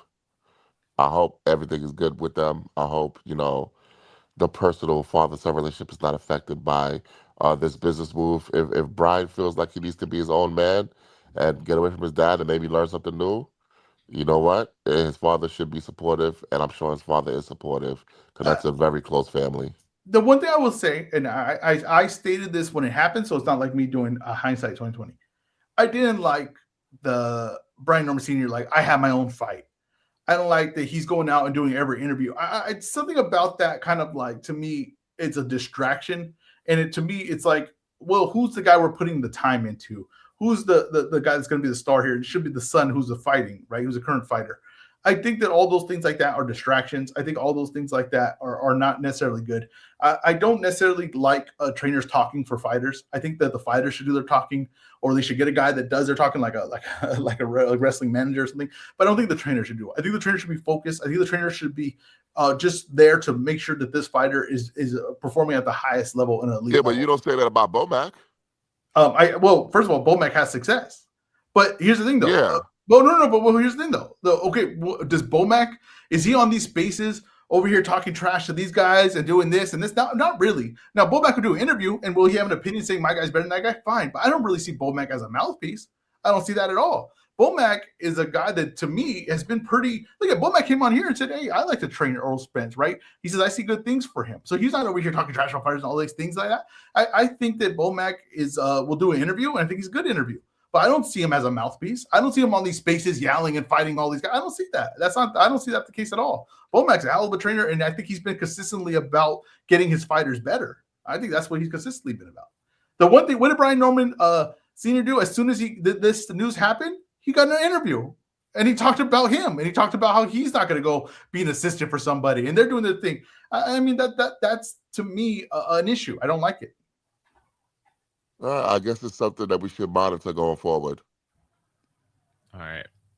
Any other final thoughts on Brian Norman and what you want to see for him next? Not necessarily the trainer, but what you want to see out of him. I just want to see him busy, man. I look at people believe in Brian Norman. I think they think that the Haney fight was maybe just a little bit too much, too soon, or but he could get better. I think people think that. Like I said, I have my questions on how good. I think people were. I think people maybe were a little too high on Norman. I don't. I think the Haney fight kind of showed what level he's at. But let's see him get back in there. There's it's not the most deepest division, but there's some names in there that he can get in there with. I think pretty interesting. All right. Now, tell me how much time you guys want to spend on this. Jai Opetaia signs with Zuffa Boxing. EzRaw, I want to start with you. It's pretty stunning. I'll be honest with you. Now, I don't know what Jai Opetaia was making for his fights or anything like that, because I would imagine that Zuffa is not going to be the highest paying promotion, but maybe he wasn't making as much as what I thought he possibly making. And maybe if he has 3 fights a year, it turns out pretty nice for him. And the competition there isn't great with Zuffa, so he could be the big fish in a small pond situation. I think it's ridiculous that in the first video that they have their own belt they're walking in the ring with, which is really like letting you know what they think of boxing and the people that run it, and the laws enforced here. But it's hilarious that he signs and says, "Yep, and I'm here to unify." And it's like, unify what? What are you here to unify? The Zuffa belt with the WBC? Is that unification going to happen? Or what are you here to unify? So it's either, to me, boxers have no idea about the absolute business of it, and they have no idea, and they just sign contracts and they say, "This sounds fun. This is a big name, and this should be good," without knowing, really looking into and doing the research of what you're signing and what you're going into. Because to say that is one of the most ridiculous things you could possibly say.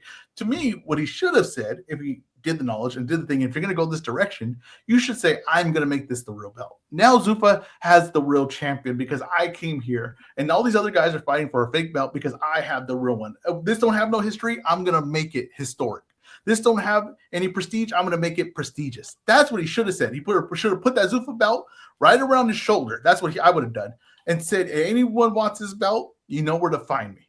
That's exactly what he should have did. But these guys don't have the charisma I have. They don't have the talking ability I have. They don't have the wits that I have, and that's their problem. What he did there was ridiculous. It sounds stupid. It made no sense, and it really just kind of like, what the hell's going on here? So and now you eliminate any really interesting fight that Jai Opetaia could have had, which he needs is interesting fights, because the one thing you complain about Jai Opetaia is the guys he fights are not interesting. And the one time where he gets a potential winner, Zurdo Benavidez, he dips out. So is what it is. So what does that tell you about Jai Opetaia? You don't want that fight. Oh, yeah. I think people not understanding, man. The anybody but Benavidez things continues, man. It's so crazy to me. But I think one factor that people are not talking about when TKO and Dana White and all these guys announced this venture into boxing, They said they were only going to do the original 8 weight classes. Correct me if I'm wrong. Cruiserweight, not an original 8 weight class.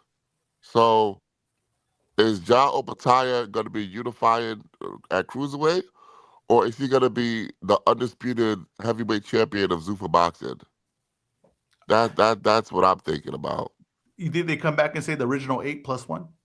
Who knows? Who knows? They signed Effie Jagba. Okay. They signed Charles Martin. Maybe they're building up these guys to fight Ja Opataya, and they're gonna let Ja Opataya be the face of the heavyweight division. So I don't know what they're doing with that. You know, it's disappointing. It really is, because this guy has been at cruiserweight his entire career and just refuses to fight the other champions. He just refuses to fight the other champions. He had a chance to fight Zerto. He had a chance to fight Chris Billowsmith. Now he had a chance to fight Noel McCallan. Is that fight going to happen? Who knows? Maybe McCallan could sign to Zuffa. Maybe he's not doing anything. And they can just fight each other over there. But it's just, I don't know, man. It's, whatever. So here's the one thing that I think people are wrong at. They said, "Oh, that's the first big name to go to Zuffa." I don't think that's a big name.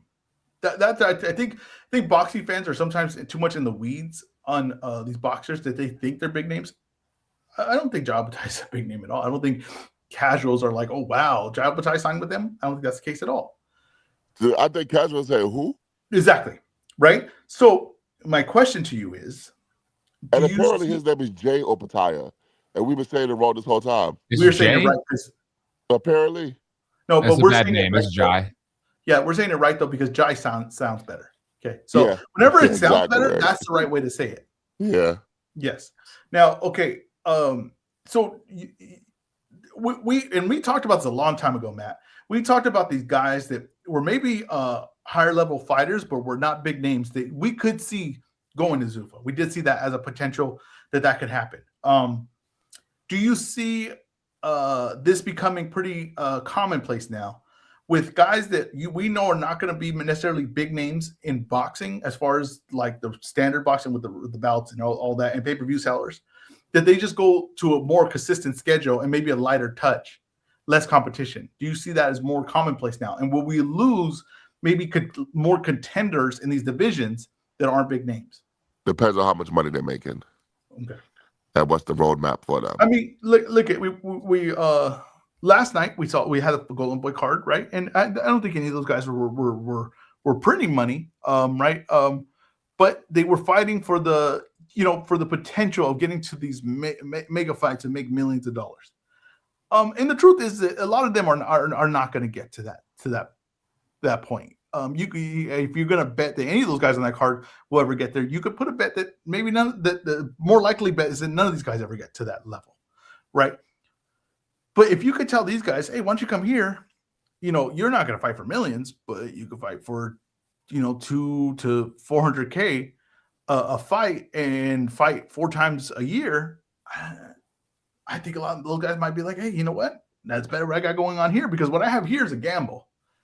At that point right there, at least it's like some kind of money I could base myself on. I do think that there might be a thing where you do lose some contenders to Zuffa. So Matt, real quick, just one thing you said about the 8 weight classes. I can't find any direct quotes from Dana or TKO about it, but I do find it interesting that 11 days ago, an article from Boxing Scene talking about their January 23rd launch event has a line that says Zuffa also seeks to rank its own fighters and award its own title belts in at least 8 weight classes. This is 11 days ago, before the Jai Opataya signing. That's funny. That is funny. Maybe they'll get cruiserweight and name it the correct name that it should have been this whole time. That at least, I think, is doing a lot of work in that sentence. It is. What it should have been named the whole time? Light heavyweight. Well, we already had a light heavyweight. I know it's incorrectly named. That should be renamed to something else, and cruiserweight should be renamed to light heavyweight. Well, cruiserweight used to be called junior heavyweight. I hate that. Light heavyweight is the correct name for that. So you're gonna change one of the original 8 weight classes Yes, just to to the fit new in name. cruiser. Yeah, because I the don't like problem it. is the original 8, it made sense because that was the next weight, and then you went to heavyweight. So I you had don't the light like it. heavyweight. That made sense. When you add another weight, you got to make that now the new light heavyweight, and then you do something with you do something with that weight, change it to something else. I don't know. Or get rid of the fucking weight class. Wait, what do you mean get rid of the weight class? Get Make rid it of cruiserweight. cruiserweight. Wait, get rid of cruiserweight? Yeah, Why? Why would you get rid of cruiserweight? because it's not necessary. You know the funny thing to me, I never understood this, and we're gonna get off on a little bit of a tangent here, but I never got it. And me and my brothers used to always talk about it. Why isn't cruiserweight more popular, and why doesn't it have more talent? You think like you walk around, you see a lot of guys around 220 pounds when you walk around. There's a lot of people. Hell, in these spaces, most people are like over 6 feet and around 220 pounds, 230 pounds. If they got Yeah, in some shape, of they'd us is be around 195 400 pounds. pounds. You should have like in the UFC, right? 205 is like a pretty was always pretty like good division, and there were always a lot of people interested in that division because it was like, okay, these guys are big, but they can move around. But yeah, in boxing, no one gives a crap about cruiserweight. And it's like, well, these guys kind of big, kind of hit hard, kind of move around, but we're not necessarily getting the talent that I think we should have. There should be way more Americans in this division. I think because if you get around that weight and you're really skilled, talented, probably go play another sport. But I'm just saying though, this weight should be way more interesting than it is. No, yeah. Here's why it's If you're not. the size of a cruiserweight in America, you're gonna try to be a linebacker or you're gonna try to be a point guard. Honestly, okay, this is the problem when we have a cruiserweight, and I'm gonna tell you exactly what it is. It should really not be. I'm honest. I'm really getting to something here. Okay, Jake Paul, right, kind of makes sense for cruiserweight because cruiserweight should really be just a bunch of athletic guys that are just kind of new to boxing. That's really what the weight class should be. It should be a bunch of guys that failed at football, failed at baseball, and failed at basketball, and like, hey, just come here and fight in cruiserweight. That's really what it should be. A bunch of And I Nate think that the Robinsons. mistake we have is we allow German fighters, or basically like this like world view of like allow. Now this is like I said, we're going far here. I think it should be American only. I think cruiserweight should be American only. We should only allow Americans that have failed at other sports. Okay. As we get we got to move on. This is Yeah, this is since we're talking about cruiserweight and John Battaglia TKO, let's move into the EzRaw breakdown, the EzRaw report card, because he's going to be doing a report card for Zuffa's first card. Take it away, It's not Ezra. great. It's not great. I don't get why this Well, is the first read the card. fights first. Read the Okay, fights. wait, let me get Okay, yeah. Pull it up before you. so I got it here for you. So we Oh, got it's free to Callum me. Walsh versus Carlos Ocampo. We Okay. got Misal Rodriguez versus Austin Dianda and Julian Rodriguez versus Kane Sandoval. Yeah, it's not a good card. I mean, that's just the truth of it. I'm trying to be positive this year. I think I've been pretty positive today.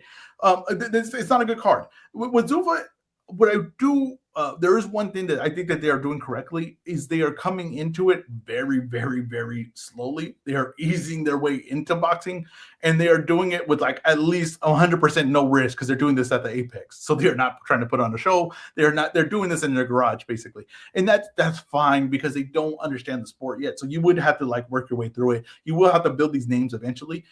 Their whole thing is going to be consistency. If they can put a card on every week and people just be like, I don't have to think about it, because this is what I realize Americans and people don't want to do. They don't want to think. They just want it to be in front of them, right? When I go, like, here's the most insane thing if you really think about it, right? You have the remote for the TV, and you thought, this is fantastic. I could do whatever I want with this and all that. And you know what we used to do when we got the remote? Like the one thing is that you do with the remote, what do we watch? Oh, there's nothing. And you just go through the thing and you go through it and you never find anything. And people just, that was for forever. That's what we did. Then TikTok came out and it was like, I'm going to tell you what to watch. You're just going to go and I'm going to throw something at you. And then that's going to grab your attention. And people were like, I love this. I never knew I love fly fishing so much. I live in New York, but I love fly fishing. I never knew that. I never knew I loved watching a guy cut grass so much. But hell, I do it. I wouldn't watch my gardener do it. I sure as hell don't want to do it, but I'll watch this guy go cut some grass in Detroit. Okay. So that's what people like. This is the thing, is that people just want stuff thrown at them. So if Zuffa Boxing can have an event every weekend, and even with not the highest level guys, but they just kind of build their own little world there, people will tune in and probably get the mind stuck on it because people just want something easy to find. The problem with boxing is it's so damn hard to find. I mean, how much people listening to this probably don't even know that there was a fight last night, and a damn good one at that. A very fun card happened last night, but you couldn't find it. No one told you. Hell, if I don't post it on my Twitter, it probably no one tells you there's a fight happening right now. So that's the thing, is where they're going to be the thing. They have guys fighting in a garage next weekend. That's the truth of it. They're putting their money on a guy in Colin Walsh that they're going to try to make into a star that doesn't have it at a world level. Okay, just does not have it at a world level. But that's the guy they're saying we're going to put our faith on. That's the guy they're saying this is the guy we're going to build into a star. I give this card an F. Okay, and this is my first F, and this might be my last F. So this is an F. This is not. You've never given anyone an F before. I know. This is an F. This is not a good card. This is not the way you roll out, to me, an event when you do have bigger names. They did sign bigger names. They should have put those bigger names on the first event. Okay, I don't think this is the way to go. But like I said, they're doing the slow rollout here, slow playing it. Probably financially the best decision that they could do. But it's all going to be consistency for them. That's really what it's going to be. I have nothing else to add. What did you pick for Callum Walsh versus Carlos Ocampo? Callum Walsh. Yeah, we're gonna by have to decision. Go Callum Walsh. By decision. I want to make that clear. Callum Walsh by knockout. Okay. All right. So we got those in the books for next week. Now let's move on to quick hits here. Actually, we have some football games today. We don't have much boxing. The boxing was missed. Like Ezra said, you probably missed it. But Ezra, tell us what your Rams are going to do before we get into quick hits. Let me tell you something about the Rams, right? And I keep telling you guys, and listen, I'm honest. I said, listen, what did I tell you guys about the Panthers? Everybody said blowout. I said, that's going to be a tough one, right? We might have to escape by on that one. And that's what we did. We escaped by.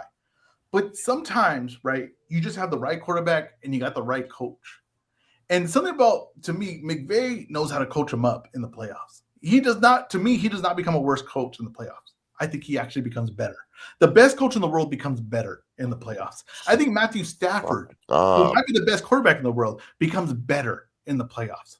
He locks in. Now, will he throw an interception once in a while? Sure he'll do that, right? But he's also going to throw you about 3 to 4 touchdowns, okay? That's also what he's going to do. Now, this defense, like I said, the pass rush has potential. They have star power there. They're not performing at the highest level that I would like for them to do that. And our corners cannot afford for our pass rush to not perform at the highest level for them to defend guys. I am really worried about Caleb Williams avoiding my pass rush, running out and extending plays where I think my corners will fall apart and be exposed in extended plays like that. I don't think it's good. But you know what? I'm not a fan of Mother Nature. There's no point with the technology we have today, should you be playing in bad weather. Every game should feel like you're playing in your front room. It should be 70 degrees. There should be no wind, and you should be playing under bright lights. That's the way everyone should be played, because this is literally America, and we're a modern civilization. But because people want to live primitively, we still have to go play in the snow. But I think the snow is actually going to help us, because I think Caleb Williams is not going to be able to make the plays that he wants to make. It's going to be tougher to run around. It's going to be tougher for wide receivers to break loose. And it's going to be tougher to make those throws off one leg, cutting through all that wind and all that snow. I think the Rams are going to pull this game out. I think the Rams are going to pull away late to a big lead. I'm going to take Stafford because I believe in Stafford. I believe in that arm, and I believe in McVay's brain. Do you have a bet for the people this weekend? I do. It's 3-leg parlay. Stand corrected. 4-leg parlay. We're going to take the money line, the Rams, money line, the Seahawks, Houston. I'm going to take the points, +3. Buffalo, I'm going to take the points, plus 1.5. And that 4-leg parlay will get you +610. Once again, Rams, money line. Seattle, money line. Houston, +3. And Bills, plus 1.5. And I will get you a 4-leg parlay, +610. I hit last week. I'm going to hit this week. Did you hear that, Matt? He said 3, and then he went 4, then 3, then 4. That was like 3 times 9 all over again. Yeah, I know. 24. All right. I have a very simple bet. It's not a parlay. It's a single straight bet. The Buffalo Bills, even money, +100 against the Denver Broncos. $100 wins you $100. Take the Bills to win the game outright. Josh Allen continues his trek to the Super Bowl. I don't hate that bet. I love that bet actually. I love it. Very simple bet. Keep it simple, stupid. Yep. All right, Matt, you have anything on these games? Well, I believe the Rams are not going to beat the Bears. I think the Bears are a team of destiny. They just get the job done somehow, some way. Hope. And I think the Rams are going to have problems playing in that snow and that cold weather because their best receiver, their leading receiver, Puka Nakua, he is a yards after catch merchant. That snow could make you a step slower, you know, which is going to be very hard for him to be as fast and physical as he is. So I think the Bears are going to pull it out. I do have the 49ers upsetting the Seahawks. I just think the 49ers defensively have the Seahawks number. I'm expecting Sam Darnold to play like Sam Darnold. He's going into this game with an oblique injury. He has not thrown a touchdown against the 49ers all year. So I think that continues. I got the Houston Texans over the New England Patriots. I think it's a bit early for Drake May. I think that Houston defense is going to cause him a lot of issues. And I think that the offense, without Nico Collins, you would think that the offense is going to do worse. But I think that's just going to make CJ Stroud just throw it to the open man. Whoever's open, you throw the fucking ball to them and stop thinking too hard. And then, like I said, I have the Buffalo Bills upsetting the Denver Broncos. All right. And there you have it. And if you want to hear more of the breakdown of the games from this weekend, go on to the Matt's. Is it Matt? Is it on your Twitter page or is it on the Brunch Boxing page for the It's NFL? on my Twitter page. On Matt's Twitter page at @isthatyourface, you can go listen to us along with Trill and Blair discussing this weekend's matchups. Before we get into quick hits, I want to get into some questions from the audience. So, two somewhat related questions from Rosebud Ice Cream Listener of the Year. One, does it mean that Opatile will only fight guys from TKO? And then also, do you think it's more likely that Bridgerweight gets added by more sanctioning bodies or gets abandoned altogether? Go ahead, Ezra. I don't think Bridgerweight's going to happen. I think Bridgerweight is like a fetch, or it's not going to happen. You know, stop trying to make it happen. It's not going to happen. I thought there was potential for it, but whatever. It is what it is. Opatile crossover with other promotions, or will he only fight TKO guys? I don't see why TKO would do that. I'm not sure. I don't get the financial thing, but I do remember them saying like, oh, they're going to have the 4 mega events and they'll put they'll make the fights, whatever. But I don't think so. I think he's just going to fight on their guys on their cards. Matt, you have any thoughts on Jai Opatile and who he might fight, if he will fight outside of TKO's roster? I mean, there's no reason for us to believe that he will fight outside of TKO's roster because Dana White has said that they're not going to work with other promoters. So there's no reason to believe that. As for Bridgerweight, I think Bridgerweight is here to stay.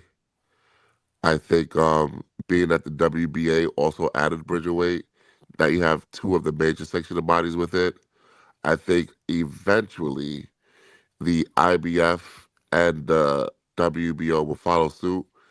And one thing people are not understanding about Bridgerweight is a very popular division in Russia.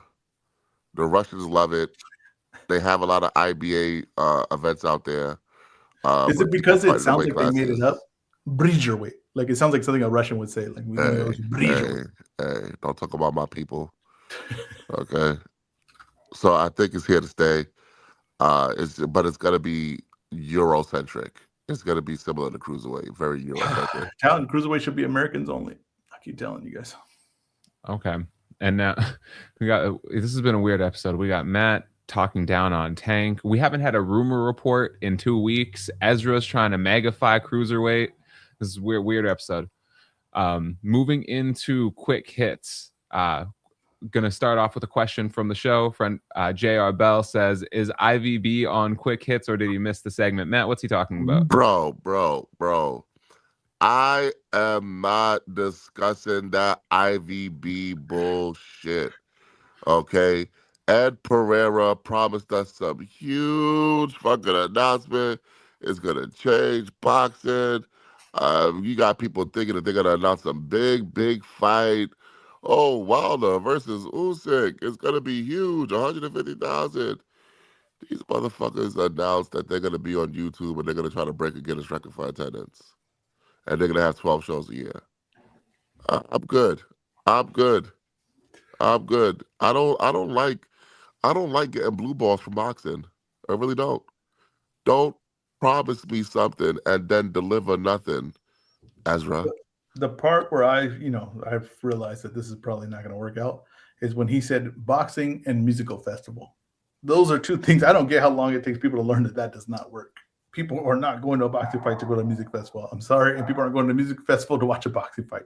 Stop trying to mix these things. I don't get it. I don't get why people think these combined in any way, but it has not worked for anyone who has tried. Please do not. Well, why can't they just make boxing boxing? I don't get it. I don't get it. I don't get it. Like, to me, you know what I mean? Like, no one says, like, hey, well, I guess the halftime show. I don't know, maybe the halftime show. Maybe that's why this is. Does everything come from the halftime show? Does everyone be like, we need our version of the halftime show? Ezra, you've seen Arrested Development, right? I know Matt hasn't. Yes. Yeah, this is like when Portia and her husband are talking about stuff, and it's like couples therapy doesn't work for anyone, but it might work for us. This is literally every boxing promoter when they see this. Exactly. Yeah. Exactly. All right. No So moving on with quick hits. Amanda Serrano offers to fight Amanda Nunes as Kayla Harrison pulls out of their fight. Should the UFC accept? Yes. Yeah. Why wouldn't they? That would make perfect sense, but they won't do it. They won't do it because they cannot risk their girl getting beat by Amanda Serrano, which won't happen, by the way. No, it won't happen. But be a lot of fun though. Like, the UFC gets fun these days. I think they are. I think they really are. No, honestly, the UFC is a bit like the brunch boxing historian J-Ro. They don't like fun. They don't like fun. They don't like fun. And he does not like fun. They also don't like losing money, and they'd have to pay Serrano a lot of money because she's not one of their fighters. Yeah, but I think people will tune in. Yes. I do too. Remember, she did huge. They've done big numbers before her just boxing. If they said she's gonna go fight Amanda Nunes, like, yeah, I think that would do good numbers. Yeah, and you know what? It would make me tune into Paramount. That's true. It really would. Well, I mean, I'm gonna do that next week when Zupa fights, but we'll see what happens there. All right, and you're then getting a Paramount subscription. I've always had a Paramount subscription. I have every. What is on Paramount? I have no idea. I never turned into it, but I have every subscription you could possibly think of. If there's do you have the cock? A Peacock, yes, of course. Great service. I had to emphasize. Paramount had something at one point. Oh, Paramount used to have Showtime Boxing. That's why I had it. Yep. Also, I believe CBS Football, right, is on Paramount. Yeah. Yep. Bro, you can watch CBS Football on your TV. I don't have the rabbit ears.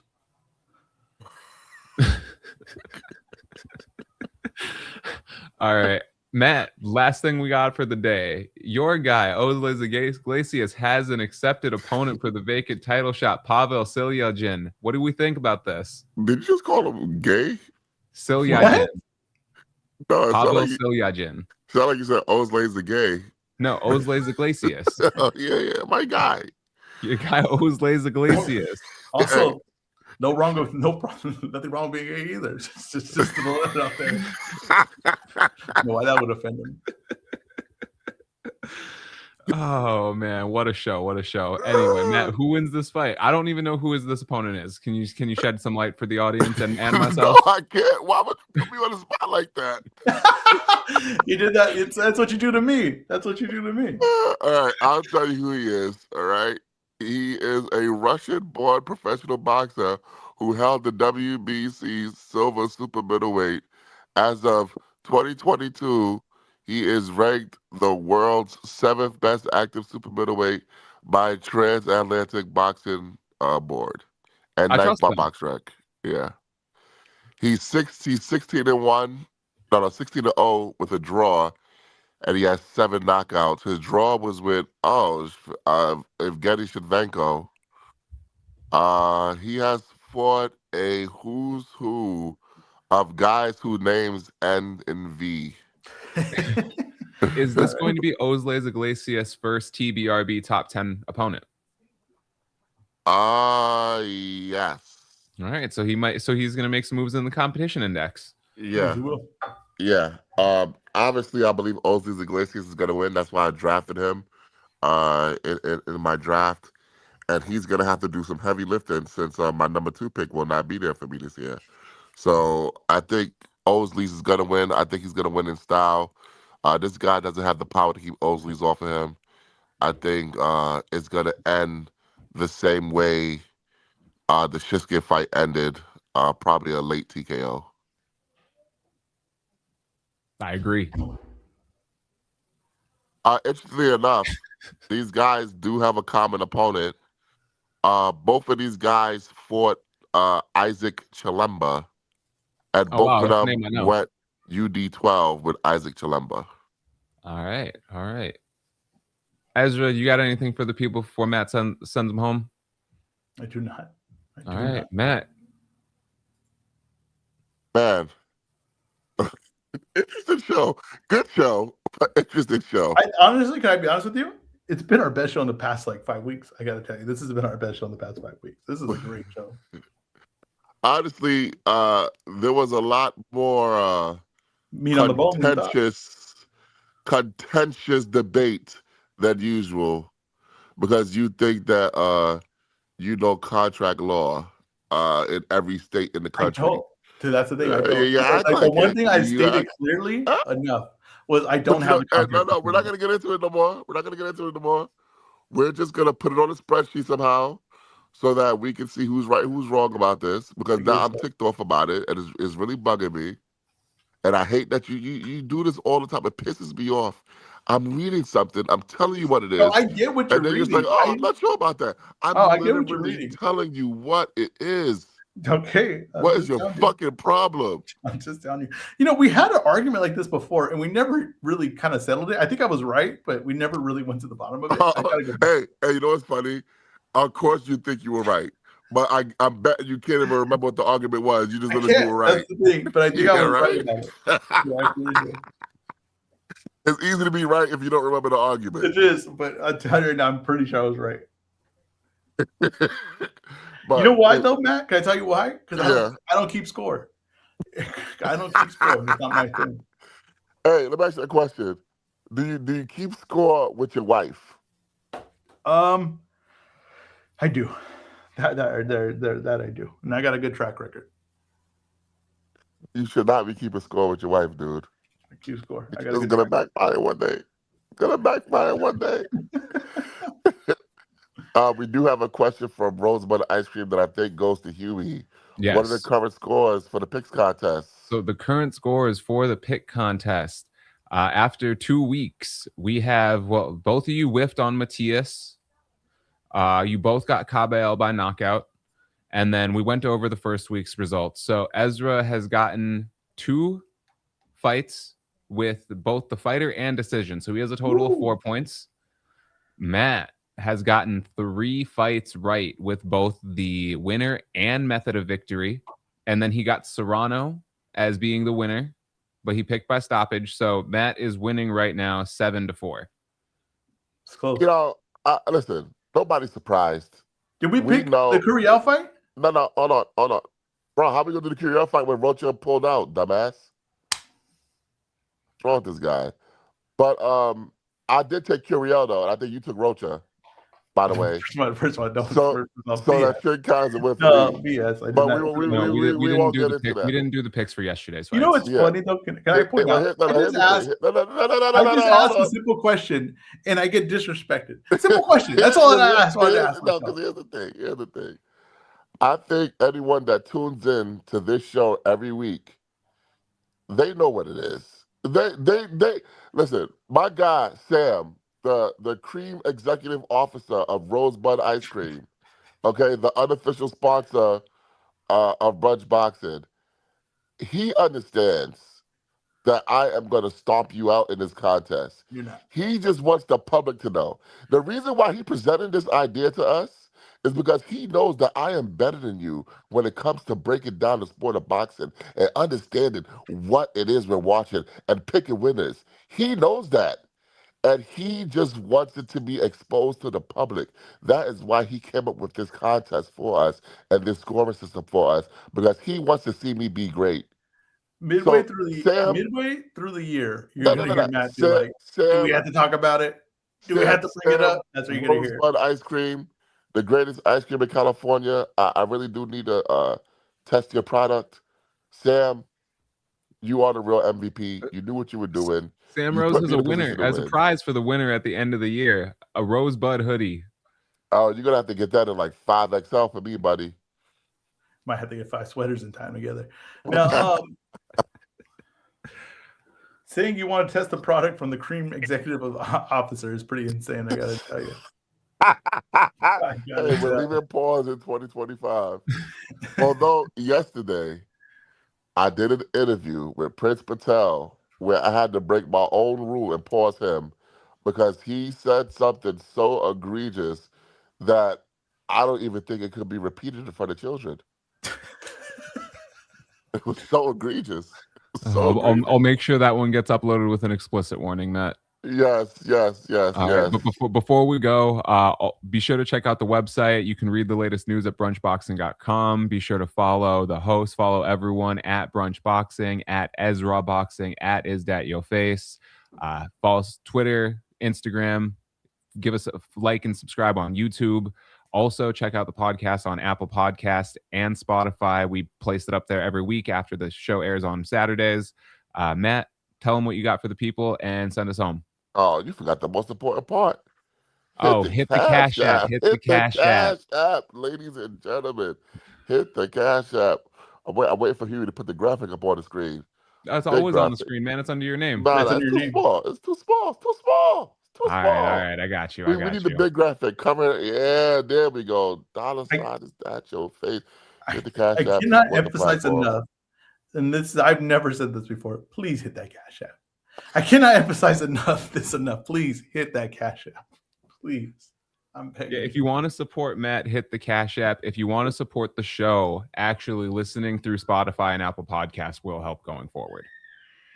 Yeah, Can yeah. you guys hear the chaos happening in my house? Is I that don't your know what's going baby? on, but you got to go check that out. Oh Is my that your god. baby? Let me tell you something. I'm about to walk into hell right now. I'll tell you that right now. Whatever's going down there, it's gonna be a situation. This is the first time Ezra does not want to end the show. You don't have no more quick hits, huh? Oh man, what? Jesus Christ. But listen, go check out the interview that we did with Prince Patel. A very interesting interview. In the upcoming week, we do have interviews with Puerto Rican contender Joshua Pagan. He will be a guest on the show. Also, Caroline Vera will be a guest on the show. She's Who? looking. She is one of the best fighters in all of women boxing. No, say her last name. We couldn't hear it. Oh, Caroline there. Oh, okay. She All thought I was right. insulting her, huh? Yeah, yeah. I was like, Yeah, oh, no, come we couldn't on, hear man. it. Like, what are we It went doing quiet. here? What are we I doing just want here? to I just want to make sure you didn't say Levitt. Okay. Yeah, so she's like, yeah, she's gonna be she is the WBC. Well, she's gonna be fighting Delphine Pursoon for the WBC women's super featherweight championship. Coming up soon. And then Joshua Pagan, who's going to be headlining the card, he's also going to be on the show. He is one of the best prospects slash contenders in the 130-pound division. And he's going to be a guest. Like, we got a lot of content coming up. We also have Jahan Ingram coming up on the show. For fans that want to go check that out. I don't have a set date and time yet, but he will be on the show soon.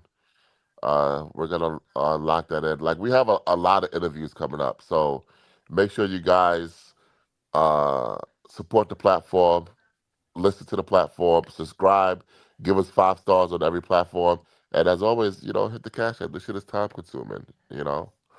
or I will be coming to a neighborhood near you if you don't. All Wrap the show up. Wrap the show. right. Wrap the show up. Huey, when can we expect the Chris Houston interview to be posted? That'll be posted here this weekend, today or tomorrow, Okay. So yeah, check out the along with interview. the Prince Patel interview and today's Yes. show. And I gotta warn you guys, on the Prince Patel interview, listener discretion is advised. Yeah, don't listen with your kids in the car. Yeah, and don't listen to it Okay. on speaker. Like this is don't listen to it with your kids in the car. Make sure you have headphones if you're walking through your neighborhood. Like you listen to it when on your own. Yeah, I usually don't put this kind of disclaimer out there, but this interview was unhinged. And I've had someone talk about being kidnapped at a screwdriver point in Colombia on the show before, and this was even more unhinged. All right, so All right, yeah, guys. go check us out, support us. Appreciate you guys for joining us. Appreciate all the listeners, Sibby Boxing, Rosebud, my guy, even this guy, my hater, Brick Squad. I don't know why this guy's always hating on me. These guys really hate on me for no reason, man. All I said was I hope the man get the help that he needs. And they said, "Oh, why you defending Tank, bro? You want me to wish bad on someone? No, I want them to get help. Come on. I don't want women out there getting beat up. We already Is that did this. okay?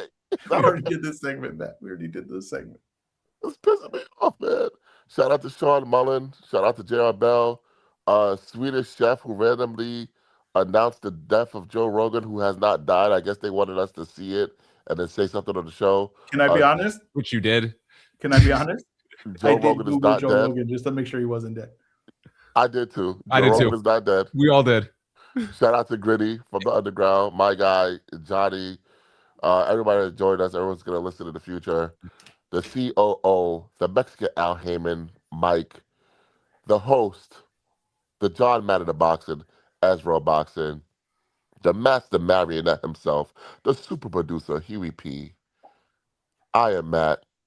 We are Brunch Boxing, and we are out.